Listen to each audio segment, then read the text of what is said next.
There's a common yet underreported and little discussed element in many UFO incidents.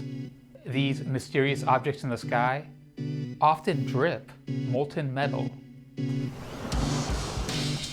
Reports of this phenomenon go all the way back to 1947 in one of the incidents that kicked off the modern UFO craze, the Maury Island Incident of 1947.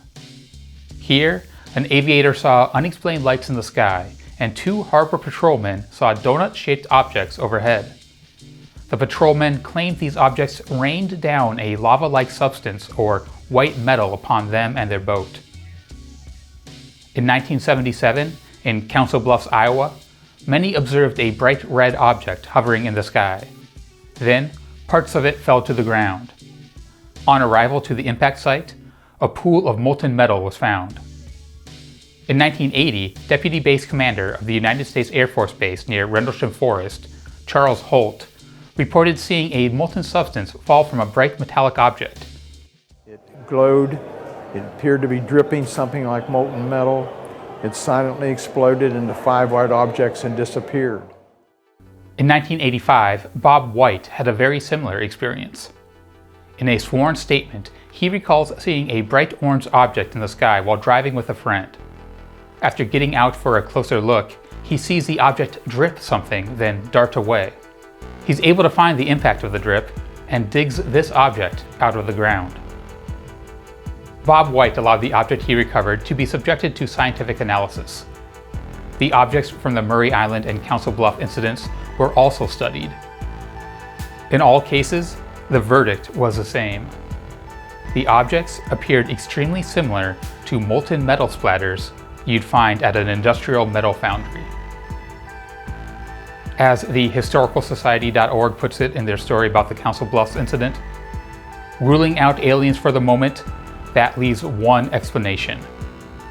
The whole thing was a hoax. And that's where many people leave it.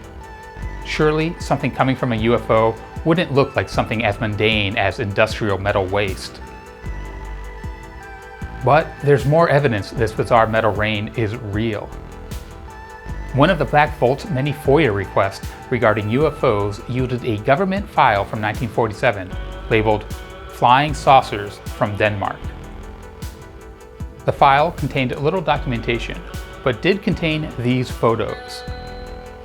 Although they look nothing like a flying saucer, the 1947 photos look incredibly similar to the aluminum stalagmite Bob White pulled out of the ground after seeing a UFO discharge something.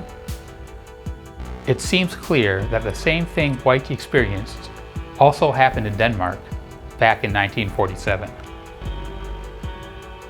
We may even have video evidence of this phenomenon.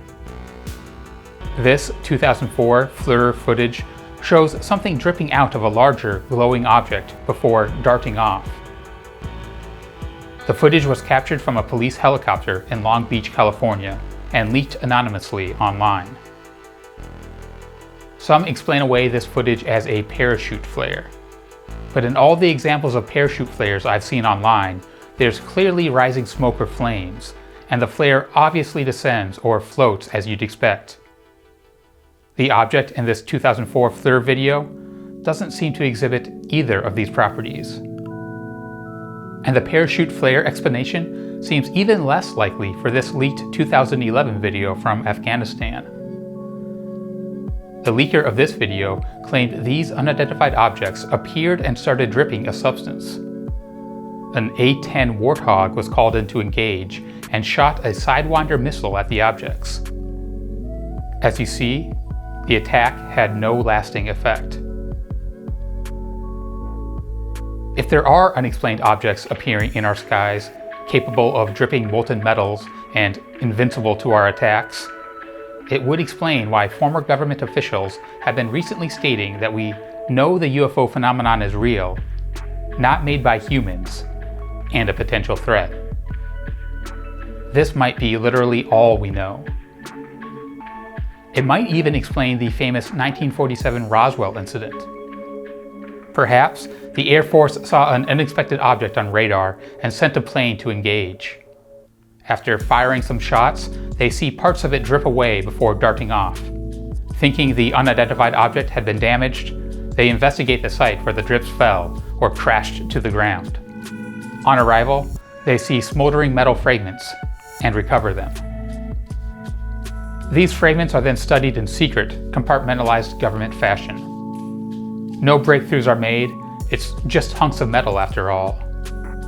But the secrecy and compartmentalization spark rumors, and these rumors snowball into the tales we've all heard. This isn't a popular theory. UFOs dripping benign molten metal doesn't fit in well with most narratives of the phenomenon, nor our expectations of what UFO debris should be. But maybe if we take a step back and accept the evidence for what it is, we might be able to figure out the true nature of this phenomenon. It hasn't all come into focus for me, but I do have some ideas. If these objects are ejecting chunks of molten material from Earth, they are likely first collecting this molten material from Earth. Rather than pick something up just for the sake of ejecting it later, it stands to reason that these objects are doing something with what they collect. Presumably, they are collecting a larger amount of substance, extracting what they need, and ejecting the rest. But to what end? One of the fathers of quantum mechanics, computers, and the atomic bomb, John von Neumann, had an interesting idea that I believe applies here. He theorized that we, or an alien intelligence, would eventually create robotic spaceships, which could go to the moon or Mars, explore the terrain, and mine or gather enough resources to make an exact replica of itself. Then, that new spaceship would take off and go to the nearest unexplored planet or star, while the old one at the moon would continue cranking out copies. Just like an unchecked rabbit population, these self-replicating spaceships would see exponential growth. Unlike the bunnies, however, the spaceships would have nearly limitless resources of the universe at their disposal, and no other threats like disease or predators.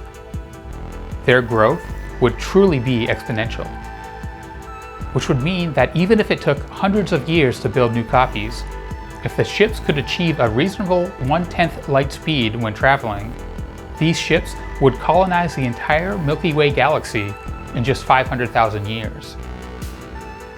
If an alien species in our galaxy started this process back when the first humans were walking the Earth, their self-replicating spaceships would have reached us by now. 70 years ago, when von Neumann and others were discussing this idea, they assumed that alien probes in our atmosphere would be easily recognizable. Thus, they viewed the lack of such evidence as a paradox that needed answering, the Fermi paradox. But seeing how far technology has progressed since then, the idea of persistent, usually unnoticeable objects in our skies doesn't seem too far-fetched. Perhaps there are advanced alien probes from alien civilizations keeping tabs on us and using the Earth as one of many factories to send probes out to other destinations. This might explain UFOs' affinity for volcanoes and the ocean. If they are seeking out resources from Earth, they may be seeking out lava from oceanic lava flows, extracting what they need for replication, and then mindlessly expelling the unused material. Perhaps this, or something similar, is the truth behind the unexplained phenomenon many experience. Or perhaps there's unusual physics going on in the atmosphere that occasionally causes something like this to happen on a much grander scale. Whatever is causing it, I believe the evidence shows that dripping molten metal is a real piece of the puzzle. And by focusing on it, we may be able to find more pieces that fit. Do you agree? Or do you think I'm misinterpreting or misidentifying the evidence? Please let me know your thoughts down below.